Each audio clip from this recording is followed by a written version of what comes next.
bagaimana cara bertobat seseorang yang dulunya pernah melakukan kesyirikan dengan pergi ke dukun untuk meminta air buat suaminya agar suaminya luluh dan nurut kepadanya.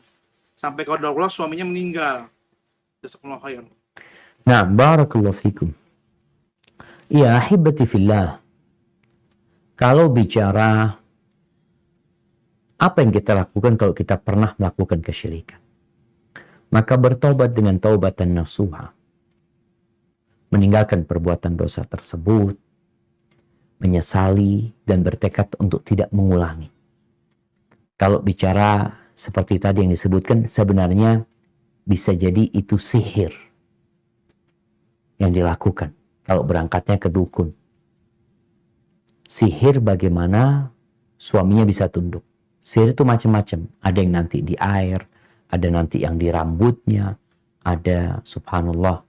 Sampai sihir modern itu mungkin ada perbedaan dengan sihir masa lalu. Ana pernah dapat potongan video bagaimana untuk agar dua orang ini menyatu digembok. Jadi setelah dibacain mantra terus fotonya itu digembok supaya tidak terpisah dari suaminya atau dari istrinya. Itu yang dilakukan. Itu salah satu bentuk sihir ya.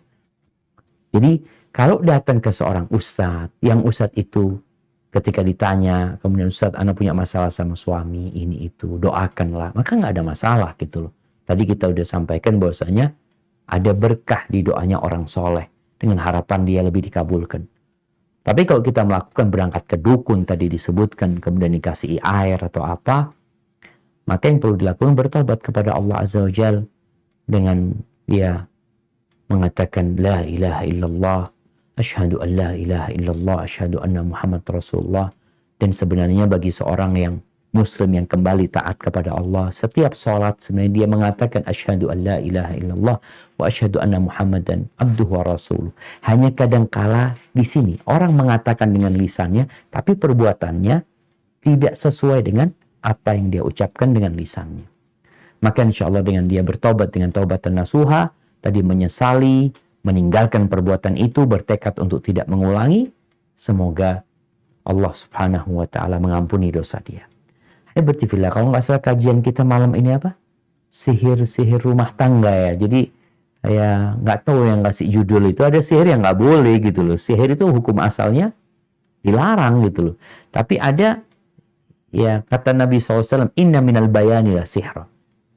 Termasuk dari sebagian penjelasan itu seperti sihir. Artinya orang itu jadi terpukau ya, jadi dengerin gitu.